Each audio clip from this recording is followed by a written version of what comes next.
All right, so I'd like to welcome everyone to SEG's session today. We're very pleased to have Ms. Melissa Haller from UCLA present research on firm decline, patent gaps, and inventor performance. Melissa is a PhD candidate, I believe, at UCLA, so she's in the same department as me. And I'm personally very excited to see her talk, and I hope you are as well. With that, I'll hand the floor over to you, Melissa. All right, cool. Thank you so much for that introduction, Chris. Hi, everyone. Thanks so much for being here today. I think I presented in this seminar almost a year ago. So if you were here then, you might have seen my previous research, but my most recent work sort of builds a lot on what I've been working on in the past. And as Chris said, the title of this presentation is Firm Decline, the Patent Gap, and Inventor Performance. And this work is quite new and it's a work in progress. So I absolutely welcome any feedback or ideas that you might have for me as I go through this. So I want to start with sort of the motivation for this project as well as the theoretical background. So as many of you probably, if you know me at all, you might know my work is primarily motivated by an interest in understanding how economic decline and economic shocks impact workers, firms, and regional economies. And that sort of motivates a lot of the work that I do. So in general, economic shocks, technological change, and other like prevailing forces often destroy existing jobs even as new ones are created. And I'm kind of interested in understanding, in terms of this project and other related work, how workers get back to work after being laid off and how displacement impacts them in the long term. And I think these questions are even more relevant in the wake of the pandemic and in the current moment in which we're living in. My work, I think, is novel and sort of adds to the existing literature out there on these kinds of questions in two ways. So first, in that it focuses more on skilled or knowledge workers, or more specifically on inventors. So while considerable work on reemployment and issues of like economic decline and firm decline have focused on manufacturing plant closures and case studies from the 20th century, in the 21st century, as more and more workers are receiving bachelor's degrees and working in STEM fields than ever before, and as innovation really moves to the forefront as one of the key drivers of economic growth and change, I think there's a need for more work that studies how firm decline and possible job displacement impacts the employment transitions of skilled workers and processes of regional innovation in general. But secondly, this particular work that I'll be focusing on considers the timing of reemployment and its impacts on future inventive performance. So while a lot of work, including the research that I presented the last time I was in this seminar, focuses on workers and in my own research, inventors getting back to work after a potential displacement event. This project is more focused on the timing of reemployment and how timing away from patenting as a result of job loss or leaving a declining firm impacts the inventor's future performance, which I hope will provide interesting insight into how large-scale job loss and economic shocks might impact innovation within firms and within regions. So hopefully you think this is an interesting project. In terms of my research questions, so the paper that I've been working on answers three main research questions, although I'm actually just going to focus on one for the purposes of this presentation.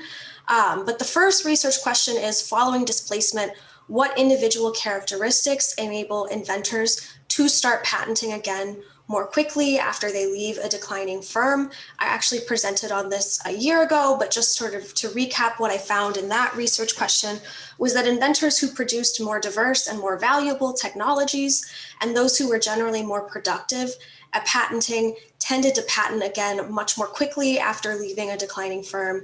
I also found that being willing to move or being willing to switch technology areas tended to decrease the time between leaving a declining firm and patenting again for a new firm.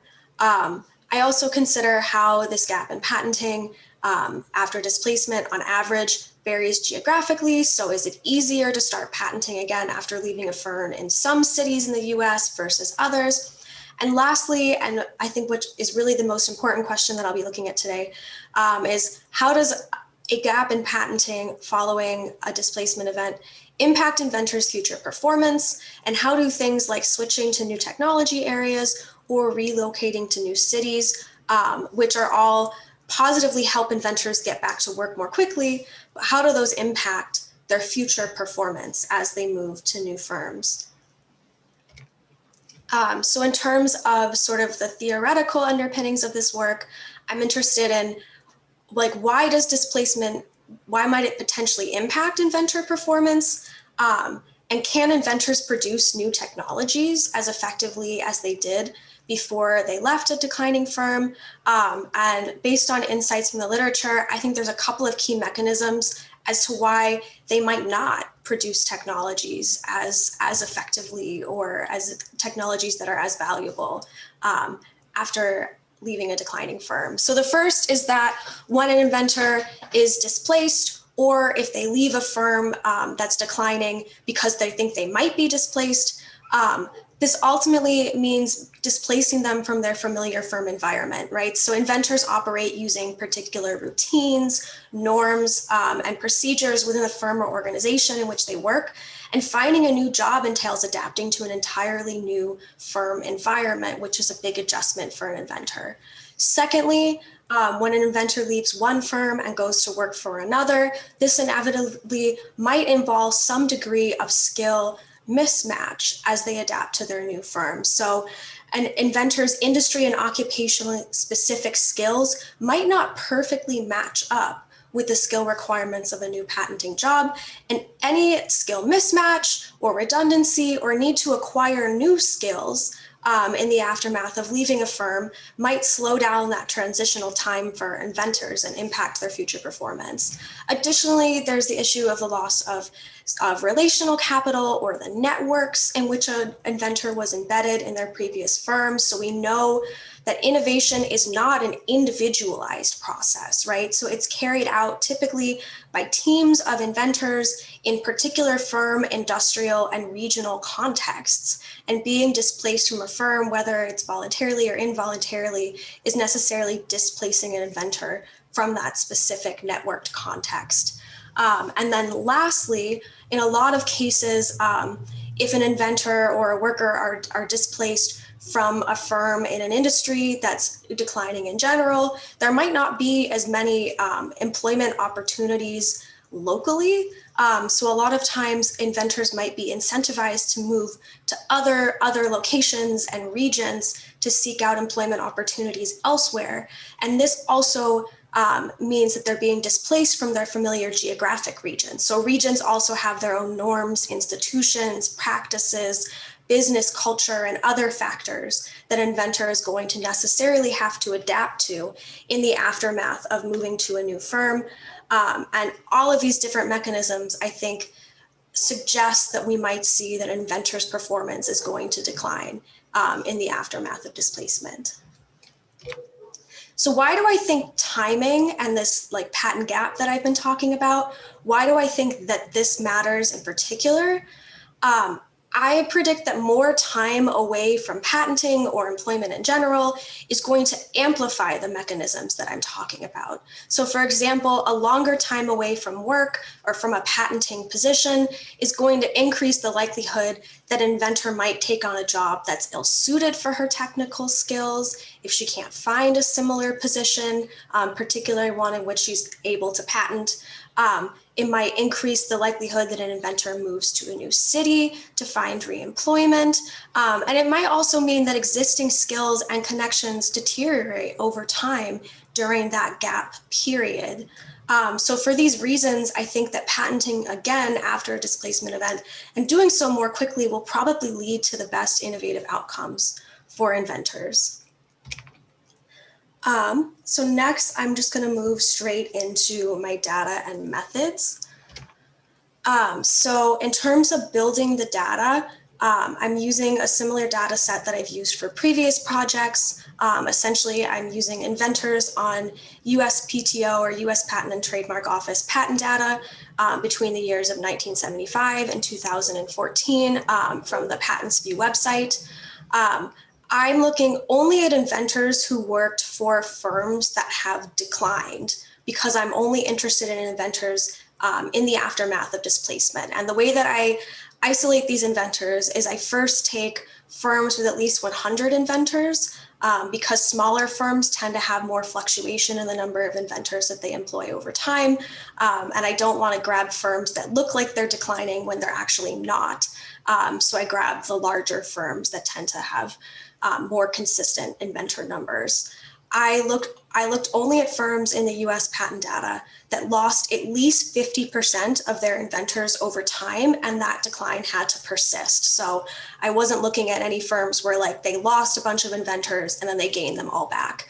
I then went through this list of firms that I gathered and I manually inspected them to ensure that they actually declined, and that I wasn't picking up some other thing going on in the data. So for example, a lot of firms will change their name or they'll merge with another firm, and suddenly their inventor numbers will go to 0, but that's not actually a manifestation of a firm declining over time. So I threw out all of those different firms. So at the end of the day, I end up with about 114 firms. And then from there, I look at the periods of time in which those firms are actively declining in terms of patent counts and inventor counts. And I only take the inventors that leave during that period of decline, who also then go on to patent again for other firms. So that leaves me with just over 19,000 inventors in my sample that I'm looking at.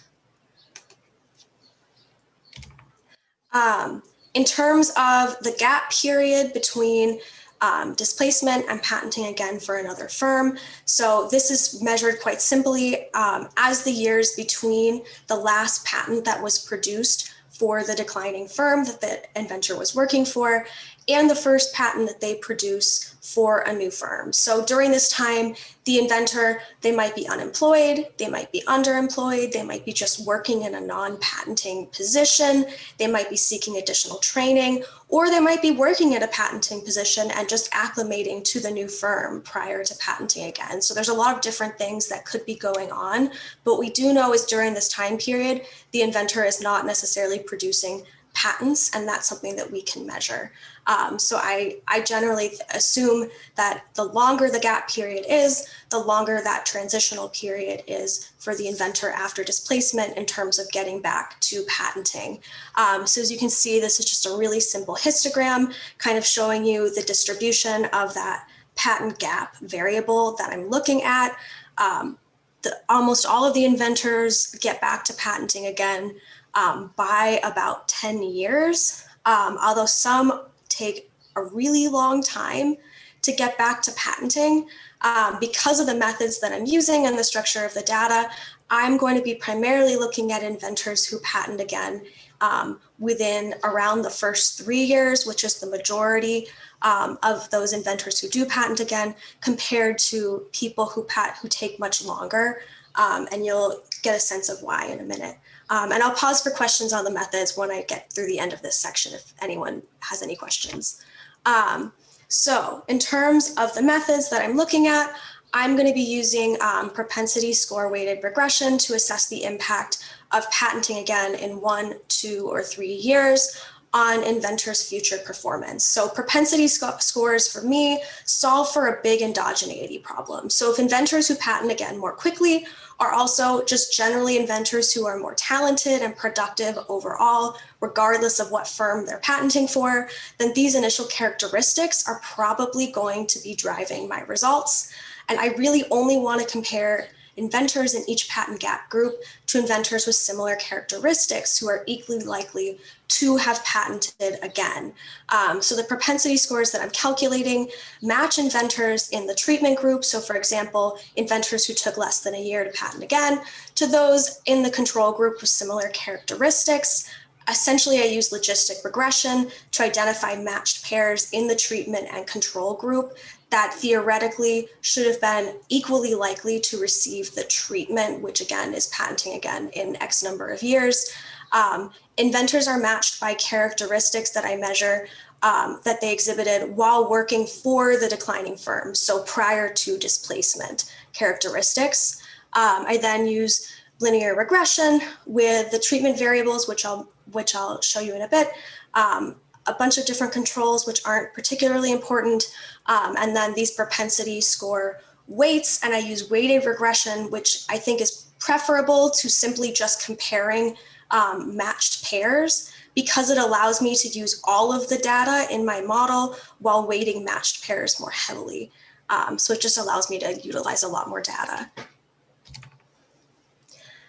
In terms of the matching characteristics that I use a lot of different characteristics, but the quality of my matches turned out really, really well, which I was very excited about. So I match inventors on characteristics like the number of patents they produced per year when they worked for the declining firm, so their productivity, their average citations before, so generally like the value of their technologies, the diversity of the technology, classes that they patent in, growth in the technology classes that they're working with at the national level, which sort of proxies for demand for the patent classes, the ubiquity or geographic rareness of the technologies, because we tend to think that rare technological knowledge is often more valuable than technological knowledge that is quite common across space, as well as just like technology classes and the broad technology areas in which someone is patenting in. I also look at a number of different network characteristics, because we know that networks are an important determinant of different outcomes for inventors. So I look at like the total number of collaborators an inventor had prior to displacement, how influential those connections are, using a measure of eigenvector centrality, which, if you're not familiar with that, is quite similar to like the Google PageRank algorithm kind of a deal. And then lastly, I look at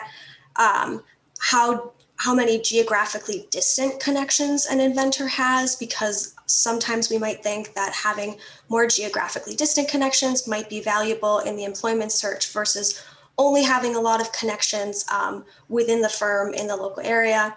And then lastly, a number of other different controls. So like the year that an inventor was displaced, because the employment opportunities might be different depending on the year of displacement, and I want to capture that. Prior firm and geographic mobility, total time patenting, all of those sorts of things. And then in terms of the performance variables that I'm interested in, I look at, so these are all of the variables measured after displacement when the inventor goes forward and patents again. I'm interested in understanding how time away from patenting after being displaced impacts, for example, the inventor's productivity, which I measure as the number of patents per year on average. I'm interested in the diversity of the technical skills that an inventor employs after displacement, which is just a measure of the diversity of technology classes. I'm interested in the value of their patents measured using average citations per patent. I'm sure there's lots of other ways you could measure that though. And then like relational capital or networks, which I measure using total co-inventors.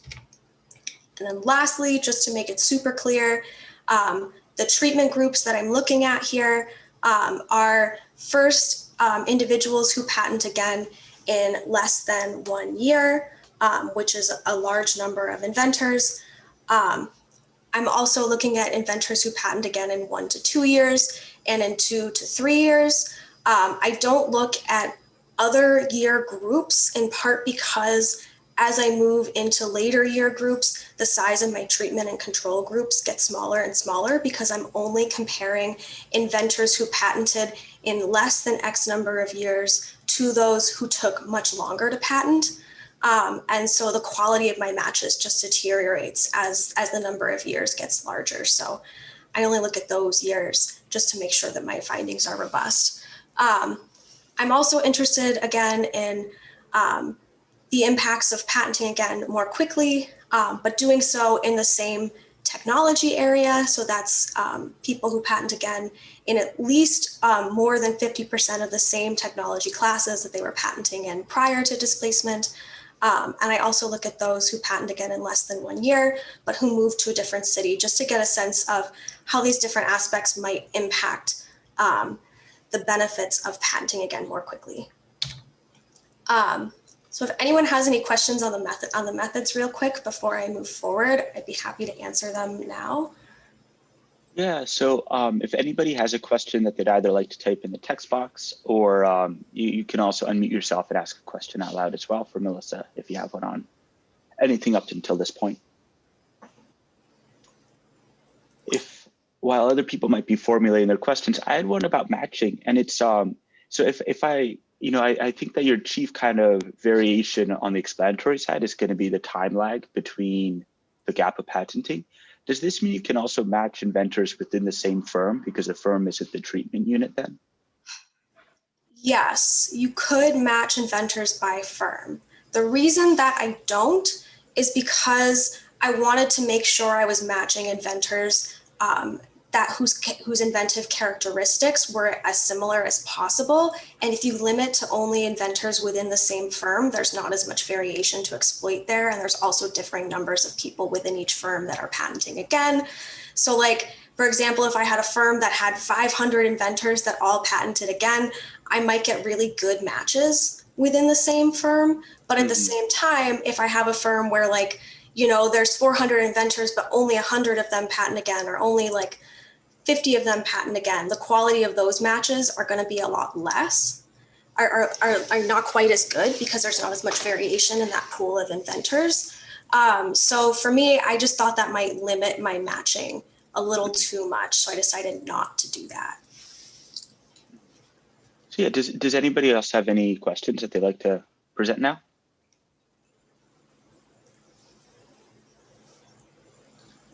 I think you might be all good to continue on. So then again, if anyone has questions, you're welcome to type those in the text box as well, and Melissa will get back to them later. Yeah, absolutely. I think I might be like under time too, so happy to answer all the questions. Okay. Oops, sorry, my table's a little blurry.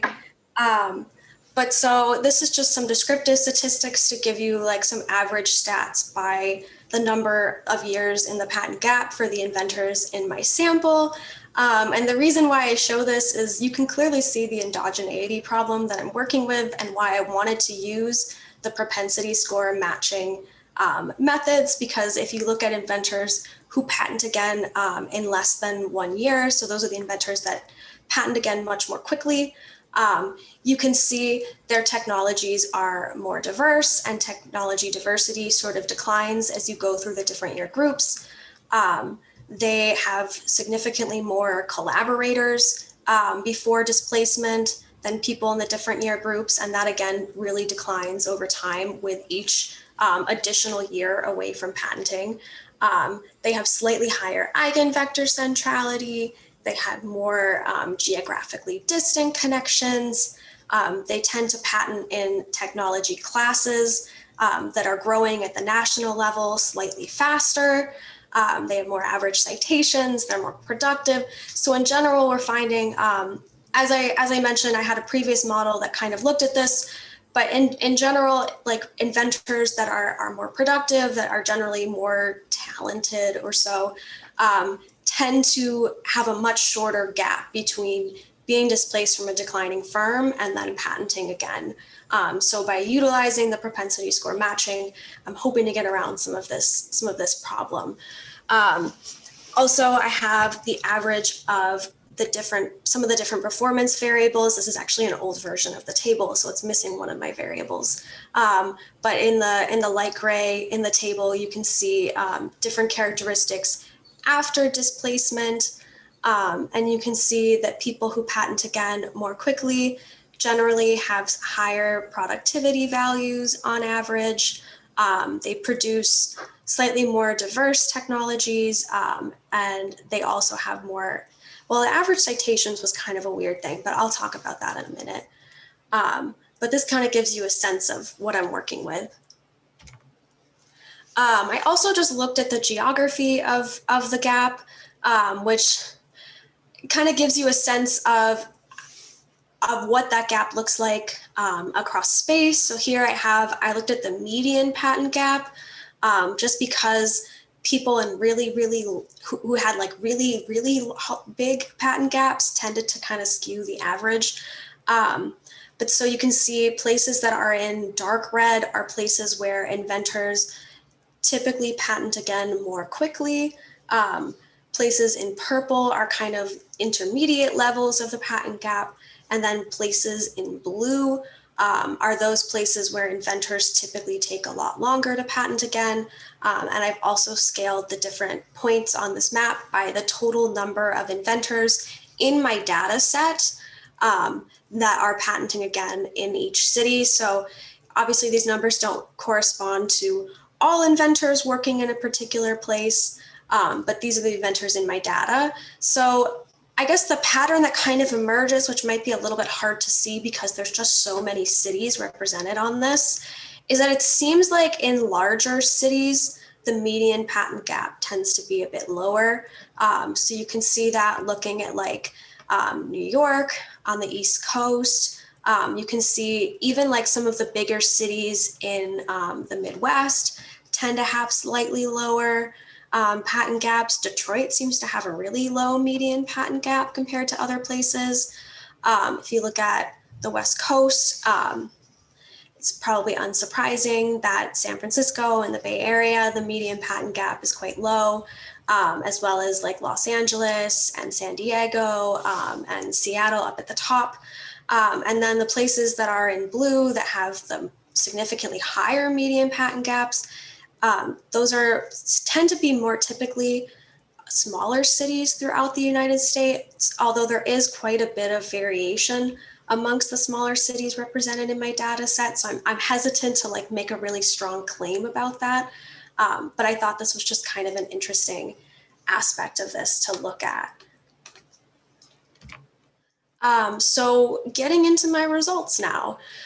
So for the regression, although I do include controls and things like that into my model, with propensity score matching regression, really the average treatment effect on the treated is typically the most interesting result to come out of the model. So that's the only thing I really show here in my regression table.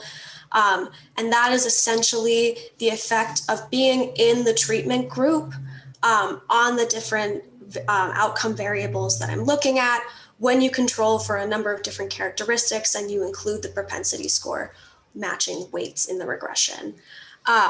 So the first treatment group that I look at the top is inventors who patented again after being displaced or leaving a declining firm in less than 1 year.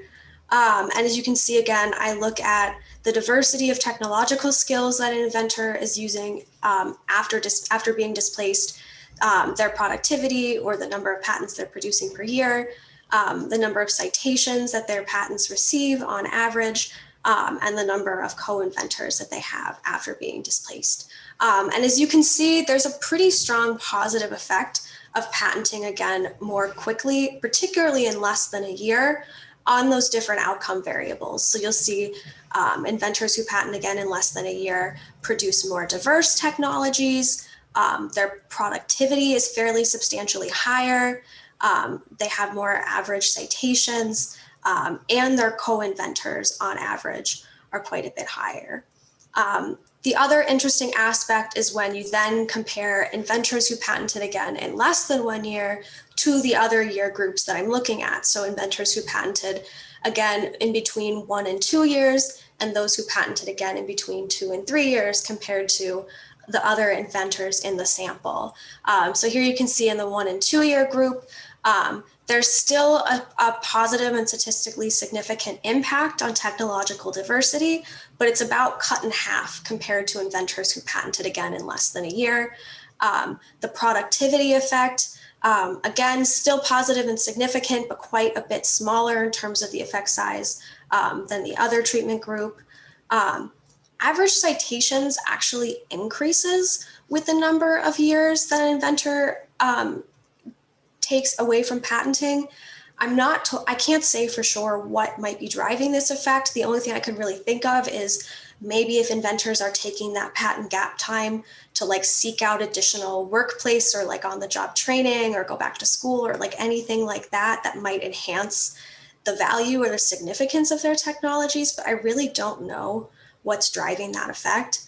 And then again, additionally, if you look at co-inventors, Inventors who patent again between 1 and 2 years after displacement do have significantly more co-inventors than other inventors in the sample, but it's quite a bit less. It's about 4 inventors fewer than those inventors who patent again in less than 1 year.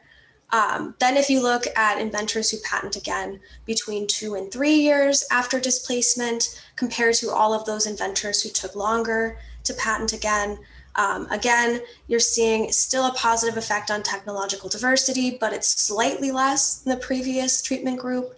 The effect on productivity becomes negative and statistically insignificant.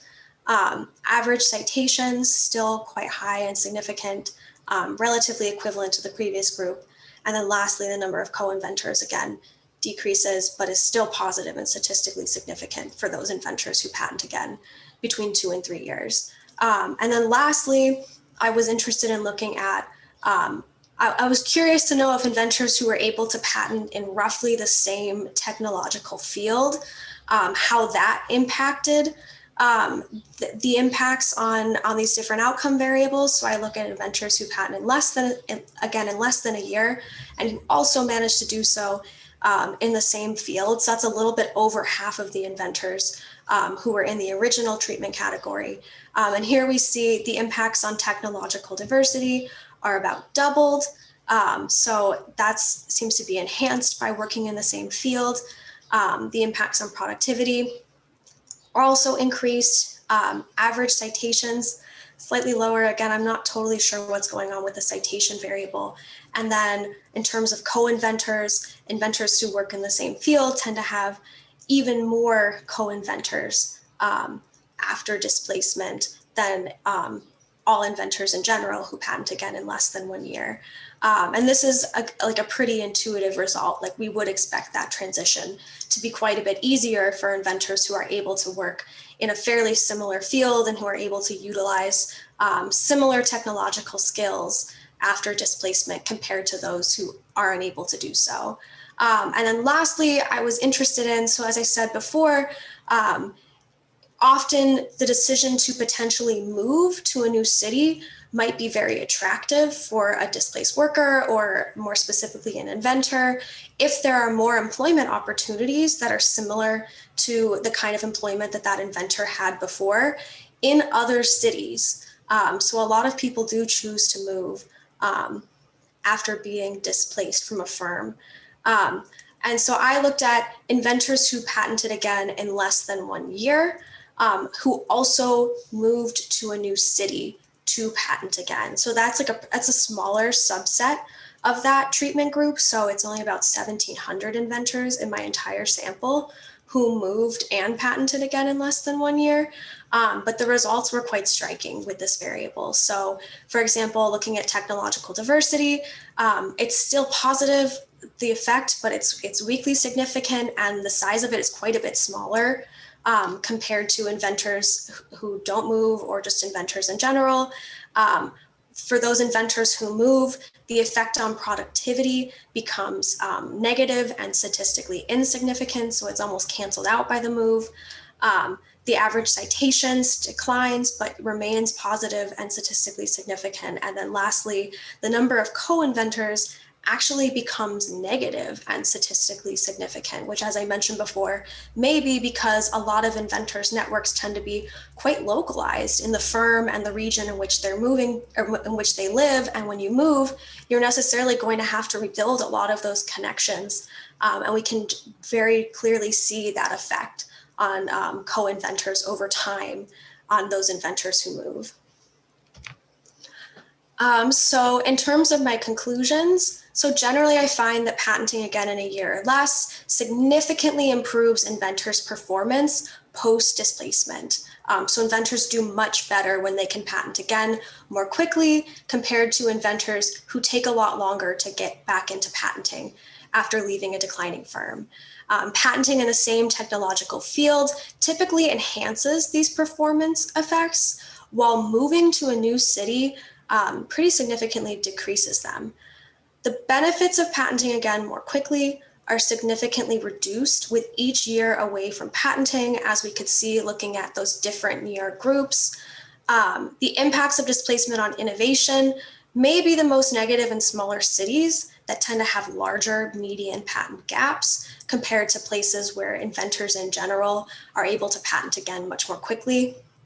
And lastly, and more generally, I think that this research does a nice job of illustrating the fact that not just finding reemployment and patenting again, but the timing of patenting again really does have a significant effect on the inventor's future inventive capacity. And I think this might have important implications for regional innovation and for firms and for all sorts of actors in the aftermath of a major firm decline.